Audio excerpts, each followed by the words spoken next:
"You came back," he said softly. Emma didn't waste time. "Who are you?" she demanded. "What's going on?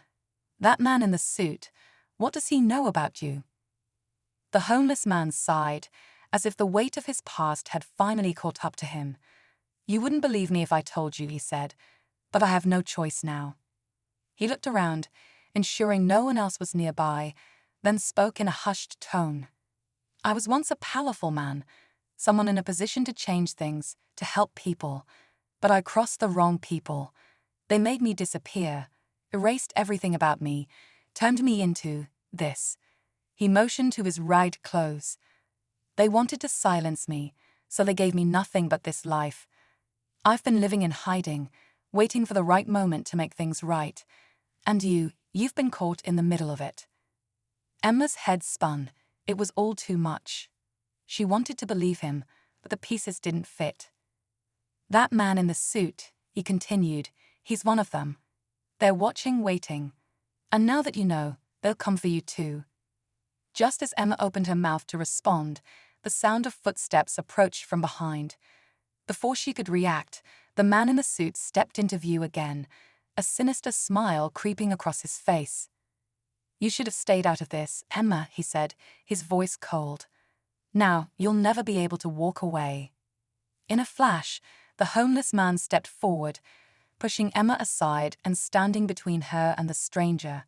For the first time, his eyes were filled with a fire she hadn't seen before. "I won't let you hurt her," he growled, his voice low and steady. But just as the tension in the air reached its peak, something unexpected happened. The man in the suit paused, his eyes flicking toward the street behind Emma. A car screeched to a halt. Dozens of men in black suits emerged, surrounding them. The homeless man's face went pale. "It's too late," he whispered, his voice breaking. In a sudden, shocking turn, the man in the suit turned on his heels, signaling his team to retreat. "We'll be back for you," he called over his shoulder, before disappearing into the darkness. Emma stood frozen, her mind reeling. What had just happened? She turned to the homeless man, but he was gone, vanishing into the shadows, leaving behind only the haunting echo of his words. As Emma stood there, trying to process everything, she realized one thing: this was far from over. The truth had only just begun to unravel, and the danger wasn't over, it was just beginning. Emma stood in the quiet aftermath, her mind still spinning from the chaos. The homeless man was gone, leaving behind a trail of unanswered questions. But one thing was clear: she was no longer just a waitress. Her life had been touched by something far bigger than she ever imagined. She returned to the diner, her thoughts heavy but clear. The danger wasn't over, but for now, she knew what she had to do: stay strong, stay aware, and uncover the full truth of what had been hidden from her. Whatever the man's past was, whatever his connection to the powerful figures who sought to control him, she couldn't back down now.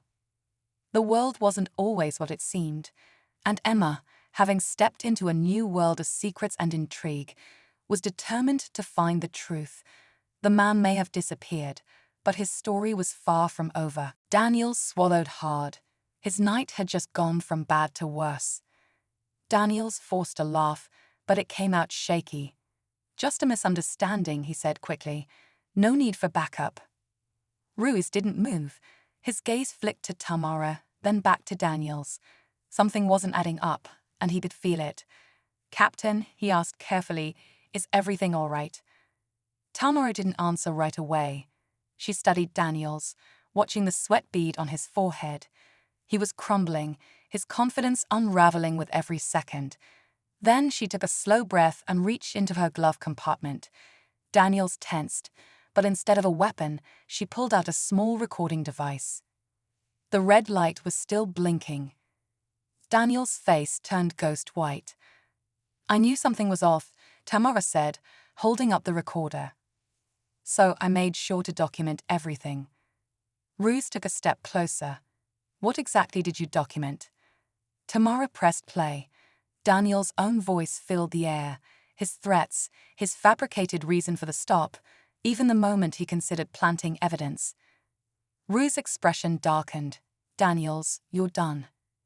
Daniels took a step back, his eyes darting for an escape, but it was over. Then, just as the weight of his downfall settled, Tamara delivered the final blow. Internal Affairs has been investigating you for weeks, she said. This just sealed your fate. Daniel's entire body sagged. He had spent years thinking he was untouchable, but in a single night, he had walked right into his own trap. As Ruse placed him in handcuffs, Tamara watched in silence. Justice had finally caught up to him, and now the real work of cleaning up the department could begin. As Daniels was led to the back of the patrol car, Tamara finally let out the breath she'd been holding. The night had been long, but justice had been served. She turned to Ruiz, who shook his head in disbelief. Guess the department made the right call bringing you in, he said. Tamara gave a small smile. There's a lot of work to do, she replied, but this is a start. Word of Daniel's arrest spread quickly. Officers who had once turned a blind eye were now forced to confront the corruption within their ranks. Some stepped forward with their own stories, while others, like Daniel's, scrambled to cover their tracks. But the message was clear, things were changing. As Tamara drove away, she glanced in her rearview mirror. The city lights stretched before her, and for the first time in a long time, she felt hope. This was only the beginning.